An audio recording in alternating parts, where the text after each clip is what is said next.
তো প্রিপেয়ার ছিলাম যে আমি ভাইয়ের সাথে উঠে যাব। আমি তো ভাবছি টানা নিবে।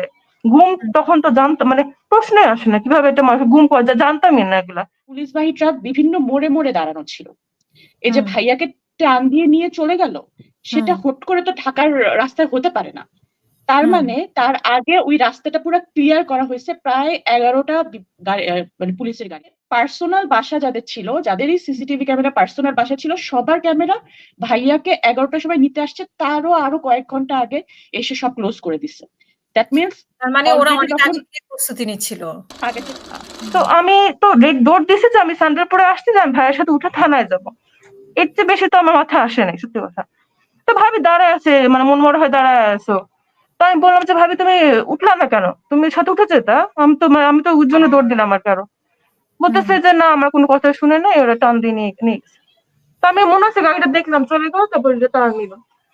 এখন তারপর গাড়ির বর্ণনা যেটা, সেটা সবচেয়ে ভালো ভাবি বলতে পারবে, এবং ও অনেক জায়গায় অসংখ্যবার স্টেটমেন্টে বলেছে যে গাড়ির রংটা কি ছিল, কাজ কেমন ছিল, হাইজের একটা গাড়ি ছিল, তারপর কয়জন পিছনে বসে কিভাবে বসাইছে, ওইটা তো আমি দেখিনি, ওটা আমার ভাবি দেখেছে।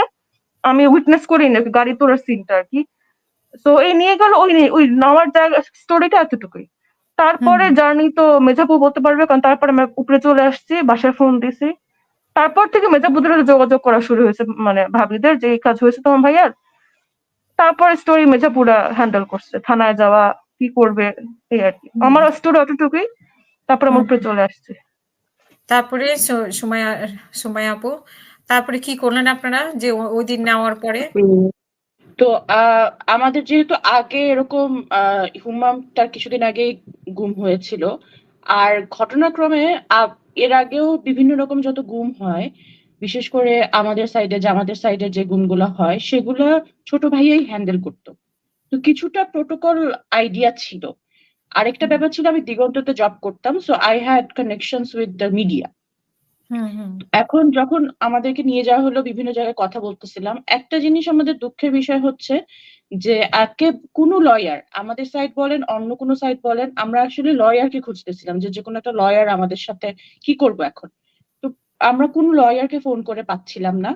এরপর আমাদের মিডিয়া কর্মীরা বললো যে আপনারা এখনই যেই এরিয়া থেকে নেওয়া হয়েছে সেটা থানায় চলে যান। তো তখন মানে যে লয়ার খুঁজতে সবকিছু করতে করতে রাতের 1-1:30 বেজে গেছে। ভাইয়াকে 11টার সময় নেওয়া হয়েছে, তখন রাতের 1:30 বাজে।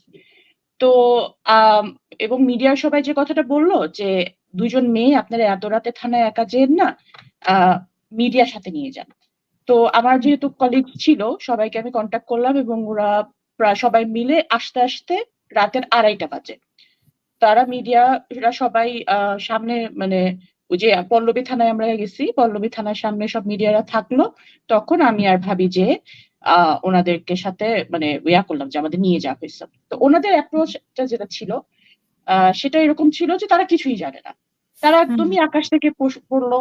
তারা কি আপনারা হঠাৎ করে এরকম মিডিয়া টিডে, আপনারা কে, আমরা পরিচয় দিলাম, কেন আসছেন, কে নিয়ে গেছে, এটা মানে তারা একদমই জানে না, কিছুই জানে না। আমরা জিডি করব, তারা জিডি নিবে না।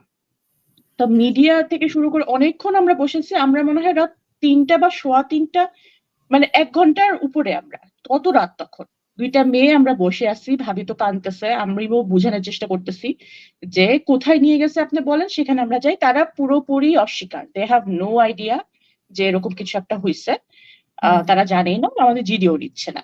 তো পরবর্তীতে দেখলাম অনেক রাত হয়ে যাচ্ছে, আমরা বের হলাম, আমরা মিডিয়াতে একটা স্টেটমেন্ট দিলাম, চলে আসলাম।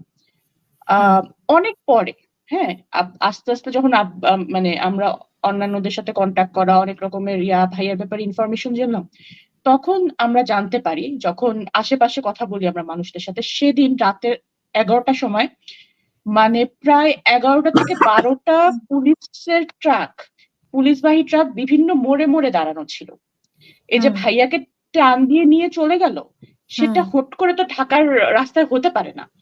তার মানে তার আগে ওই রাস্তাটা পুরো ক্লিয়ার করা হয়েছে প্রায় 11টা মানে পুলিশের গাড়ি দিয়ে। ওরা মোড়ে মোড়ে দাঁড়ায় ছিল ট্রাফিক কন্ট্রোল করার জন্য, অথচ পুলিশরা কিছুই জানে না। এই হলো কাহিনী। পরে আপনারা কিভাবে জানছেন যে পুলিশের গাড়ি ছিল এরকম ক্লিয়ার?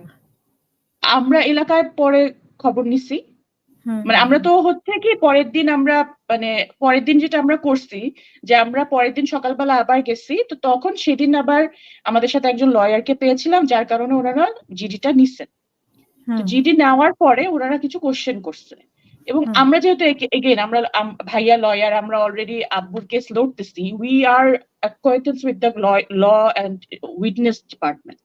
সো হুম আমরা ইমিডিয়েটলি যেটা ট্রাই করা শুরু করলাম সেটা হচ্ছে যে এটা তাকে নেওয়া হয়েছে মিরপুর ডিওএইচএস থেকে। It's a hmm very secured place, right?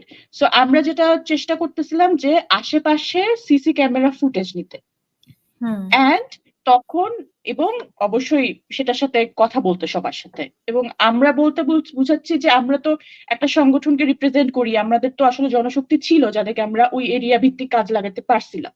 হুম তো ওনারা প্লাস আমরা যখন সিসিটিভি ক্যামেরা বিভিন্ন জায়গায় গেছি তাদের সাথে কানেক্ট করতে, যে ওই এরিয়ার যে নেইবরিং ইয়াগুলা ছিল, মানুষ ছিল, সবাই একটা কথা বলছে তখন, যে পুলিশ আসছে এবং পুলিশ সব ওদের সিসিটিভি ক্যামেরা সবকিছু ক্লোজ করে দিচ্ছে।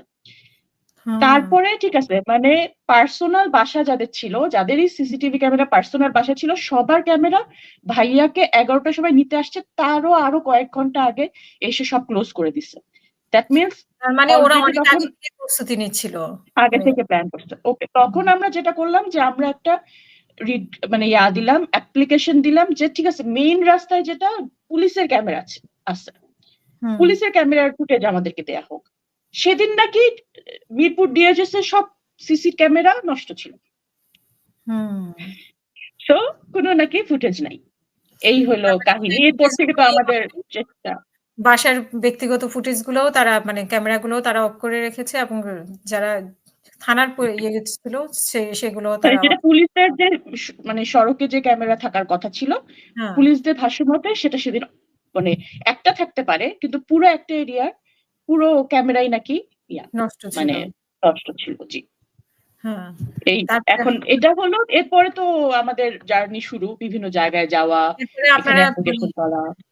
আপনারা এইভাবে ওনাকে মানে প্রস্তুতি তারপরে আপনারা পরের দিন জানতে পারলেন যে ক্যামেরা অফ করে রেখেছে এবং মানে পুলিশের এটা গাড়ি পরের দিনই না, এটা মানে চলতেছে আমাদের তো, মানে পুলিশকে তো জিডি নিয়ে তারা চুপ, এরপর হুম তো তারা আর কিছু করছে না, আমরা তো দেখতেছি তারা করতেছে না। তো উই ওয়ান্টেড টু আন্ডারস্ট্যান্ড যে কি হচ্ছে, তখনই আমরা আমাদের মতো এভিডেন্স কালেক্ট করতে যেয়ে এটা পেলাম।